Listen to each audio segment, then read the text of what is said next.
Hi friends, MP's ಕಿಚನ್ಗೆ ಸ್ವಾಗತ. ನಾವು ಇವತ್ತು ಮಾಡುತ್ತಿರುವ ರೆಸಿಪಿ ಫ್ರೆಂಚ್ ಫ್ರೈ. ಹಾಗಿದ್ರೆ ನಮ್ಮ ವಿಡಿಯೋ ನೋಡೋದಕ್ಕಿಂತ ಮುಂಚೆ ಪ್ಲೀಸ್ ನಮ್ಮ ಚಾನಲ್ನ ಸಬ್ಸ್ಕ್ರೈಬ್ ಮಾಡಿ, ಸಪೋರ್ಟ್ ಮಾಡಿ, ಲೈಕ್ ಮಾಡಿ, ಶೇರ್ ಮಾಡಿ, ಪಕ್ಕದಲ್ಲೇ ಕಾಣೋ ಬೆಲ್ ಲೈಕ್ ಮೇಲೆ ಕ್ಲಿಕ್ ಮಾಡಿ. ಹಾಗಿದ್ರೆ ಫ್ರೆಂಚ್ ಫ್ರೈ ಮಾಡೋ ವಿಧಾನ ಹೇಗೆ ಅಂತ ನೋಡೋಣ ಬನ್ನಿ. ನಾನು ಈಗ ಆಲೂಗೆಡ್ಡೆನ ಸಿಪ್ಪೆನ ತೆಗೆದ್ಬಿಟ್ಟು ಈಗ ತೊಳ್ಕೊಂಡು ತಗೊಂಡಿದ್ದೀನಿ. ಈಗ ಇದನ್ನು ಕಟ್ ಮಾಡ್ಕೊಳ್ಳೋಣ. ನಾವು ಸ್ಲೈಸಾಗಿ ಕಟ್ ಮಾಡ್ಕೋಬೇಕು. ಸೊ ಈಗ ಈ ಸೈಜಿಗಿದ್ದರೆ ಸಾಕಾಗುತ್ತೆ. ಈಗ ಇದೇ ಥರ ಎಲ್ಲನೂ ಕಟ್ ಮಾಡ್ಕೊಳ್ಳೋಣ. ನೀವು ಮನೆಯಲ್ಲೇ ಚಾಕುದಲ್ಲಾದರೂ ಕಟ್ ಮಾಡ್ಕೋಬೋದು, ಇಲ್ಲ ಅಂದರೆ ಕಟ್ ಮಾಡೋದು ಮಿಷಿನ್ ಬರುತ್ತೆ, ಅದರಲ್ಲಾದರೂ ಕಟ್ ಮಾಡ್ಕೋಬೋದು. ಅದಿಲ್ಲ ಅಂದರೆ ಚಾಕುದಲ್ಲಿ ಕೈಯಲ್ಲೇ ಈ ರೀತಿ ಕಟ್ ಮಾಡ್ಕೊಳ್ಳೋಣ. ಸ್ಲೈಸು ತುಂಬ ದಪ್ಪ ಇರಬಾರ್ದು, ಇಷ್ಟು ಮೀಡಿಯಮ್ ಆಗಿದ್ದರೆ ಸಾಕು. ಈಗ ಇದನ್ನೆಲ್ಲ ನಾವು ಮೀಡಿಯಮ್ಮಾಗೆ ಸೈಜ್ ನೋಡಿಕೊಂಡು ಕಟ್ ಮಾಡ್ಕೊಳ್ಳೋಣ. ನೋಡಿ, ತೋರಿಸ್ತಾ ಇದ್ದೀವಲ್ಲ, ಅಷ್ಟು ಸೈಜ್ಗೆ ಇರಬೇಕು. ತುಂಬ ತೆಳ್ಳಗೂ ಇರಬಾರ್ದು, ತುಂಬ ದಪ್ಪನೂ ಇರಬಾರ್ದು. ನೋಡಿ, ಈ ಥರ ಎಲ್ಲನೂ ಈ ರೀತಿ ಕಟ್ ಮಾಡ್ಕೋಬೇಕು. ಈಗ ಎಲ್ಲ ಕಟ್ ಮಾಡಿದ್ದಾಗಿದೆ. ಈಗ ಇದನ್ನು ನಾವು ಒಂದು ಬೌಲಿಗೆ ಹಾಕ್ಕೊಂಡು ಇದನ್ನು ವಾಶ್ ಮಾಡ್ಕೊಳ್ಳೋಣ. ಈಗ ನಾನು ಇಲ್ಲಿ ತಣ್ಣೀರು ತಗೊಂಡಿದ್ದೀನಿ. ತಣ್ಣೀರೊಳಗಡೆ ಇವನ್ನೆಲ್ಲ ಹಾಕ್ಕೊಂಡು ಈಗ ವಾಶ್ ಮಾಡ್ಕೊಳ್ಳೋಣ. ಒಂದು 2 ಸತಿ ವಾಶ್ ಮಾಡ್ಬೋದು. ಈಗ ನೀಟಾಗಿ ಇವನ್ನೆಲ್ಲನ ವಾಶ್ ಮಾಡಿಕೊಂಡು ನೀರನ್ನ ಡ್ರೈನ್ ಮಾಡ್ಕೊಳ್ಳೋಣ. ನಾವು ಮನೆಯಲ್ಲೇ ಈಸಿಯಾಗಿ ಮಾಡ್ಕೋಬೋದು, ಎಲ್ಲರೂ ಇಷ್ಟಪಟ್ಟು ತಿಂತಾರೆ. ಅಂಗಡಿಲೆಲ್ಲ ಹೋದರೆ ಸಫಿಷಿಯೆಂಟಾಗಿ ತಿನ್ನೋಕ್ಕಾಗಲ್ಲ. ಸೊ ಮನೆಯಲ್ಲೇ ಮಾಡ್ಕೊಂಡ್ರೆ ಚೆನ್ನಾಗಿರುತ್ತೆ. ಈಗ ನಾವು ಮುಂಚೆನೇ ನೀರು ಕಾಯಕ್ಕೆ ಇಟ್ಟಿದ್ವಿ. ಈಗ ನೀರು ಕಾದಿದೆ. ಈಗ ಡ್ರೈನ್ ಮಾಡ್ಕೊಂಡಿರೋ ಫ್ರೆಂಚ್ ಫ್ರೈನೆಲ್ಲನ ನೀರೊಳಗಡೆ ಸೇರಿಸ್ಕೊಳ್ಳೋಣ. ನಾವು ಸ್ವಲ್ಪ ಬೇಯಿಸ್ಕೊಂಡು ಫ್ರೆಂಚ್ ಫ್ರೈನ ಮಾಡ್ಕೊಳ್ಳೋದು ತುಂಬ ಈಸಿ ಆಗುತ್ತೆ, ಕ್ರಿಸ್ಪಿಯಾಗಿ ಬರುತ್ತೆ.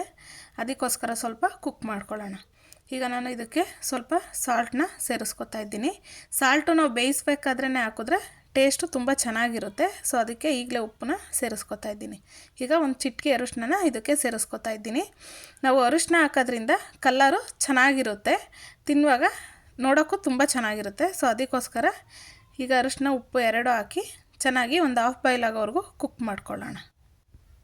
ಒಂದು 2 ನಿಮಿಷಕ್ಕಿಂತ ಮುಂಚೆನೇ ಬೇಗ ಕುಕ್ ಆಗುತ್ತೆ ನಾವು ಕಟ್ ಮಾಡಿರೋದ್ರಿಂದ.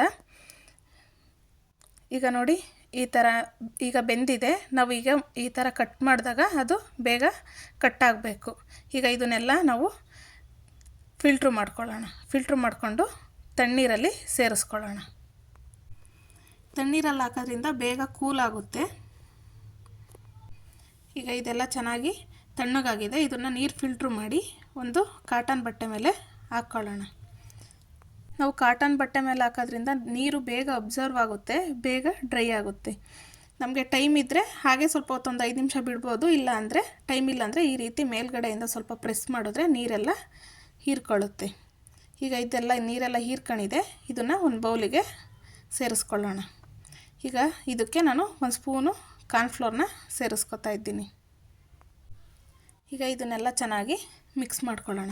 ನಾವು ಕವರ್ ಒಳಗಡೆನೂ ಹಾಕಿ ಮಿಕ್ಸ್ ಮಾಡ್ಬೋದು, ಇಲ್ಲಾಂದರೆ ಬೌಲಲ್ಲೇ ಈ ಥರ ಮಿಕ್ಸ್ ಮಾಡ್ಕೊಳ್ಳೋಣ. ನಾವು ಮುಂಚೆನೇ ಎಣ್ಣೆ ಕಾಯಕ್ಕಿಟ್ಟಿದೆ. ಈಗ ಎಣ್ಣೆ ಕಾದಿದೆ. ಫ್ರೆಂಚ್ ಫ್ರೈನೆಲ್ಲ ಅದರೊಳಗಡೆ ಸೇರಿಸ್ಕೊಳ್ಳೋಣ. ನಾವು ಹೈ ಫ್ಲೇಮಲ್ಲಿ ಇಟ್ಕೊಂಡೇ ಬೇಯಿಸ್ಕೋಬೇಕು. ಈಗ ಇದನ್ನು ಚೆನ್ನಾಗಿ ಬೇಯಿಸ್ಕೊಳ್ಳೋಣ. ಮನೆಯಲ್ಲೇ ಈಸಿಯಾಗಿ ಆಗುತ್ತೆ, ಕಮ್ಮಿ ಟೈಮಲ್ಲೇ. ಸ್ನ್ಯಾಕ್ಸಿಗೆ, ಸಂಜೆ ಟೀ ಕುಡಿಯುವಾಗ ಜೊತೆಗೆ ಕಾಂಬಿನೇಷನ್ ತುಂಬ ಚೆನ್ನಾಗಿರುತ್ತೆ. ಈ ರೀತಿ ಮನೆಯಲ್ಲೇ ಈಸಿಯಾಗಿ ಮಾಡ್ಕೋಬೋದು. ಈಗ ಇದೆಲ್ಲ ಸ್ವಲ್ಪ ಚೆನ್ನಾಗಿ ಕುಕ್ ಆಗಲಿ. ಈಗ ನೀಟಾಗಿ ಇದನ್ನೆಲ್ಲ ಸ್ವಲ್ಪ ಬಿಡಿಸ್ಕೊಳ್ಳೋಣ. ಈಗ ಚೆನ್ನಾಗಿ ಕುಕ್ಕಾಗಿದೆ ನೋಡಿ. ಈ ಥರ ಸ್ವಲ್ಪ ಕಲರೆಲ್ಲ ಚೇಂಜ್ ಆಗಬೇಕು. ಈ ಥರ ನೊರೆ ಎಲ್ಲ ಕಮ್ಮಿ ಆಗಬೇಕು, ಆವಾಗ ಬೆಂದಿದೆ ಅಂತ ಹೇಳ್ಬಿಟ್ಟು. ನೀವು 2 ಸರ್ತಿ ಬೇಕಾದರೂ ಇದನ್ನು ಫ್ರೈ ಮಾಡ್ಕೋಬೋದು. ಒಂದು ಸರ್ತಿ ನೀವು ಹಾಫ್ ಫ್ರೈ ಮಾಡಿ ಸ್ವಲ್ಪ ಹೊತ್ತು ಬಿಟ್ಟು ಮತ್ತೇನು ಫ್ರೈ ಮಾಡ್ಕೋಬೋದು. ಈಗ ರೆಡಿ ಇದೆ. ಇದನ್ನು ಪ್ಲೇಟಿಗೆ ಸರ್ವ್ ಮಾಡ್ಕೊಳ್ಳೋಣ. ಮತ್ತಷ್ಟು ಈಸಿ ರೆಸಿಪಿಗೋಸ್ಕರ MP's ಕಿಚನ್ನ ಫಾಲೋ ಮಾಡಿ. Thank you for watching. Bye.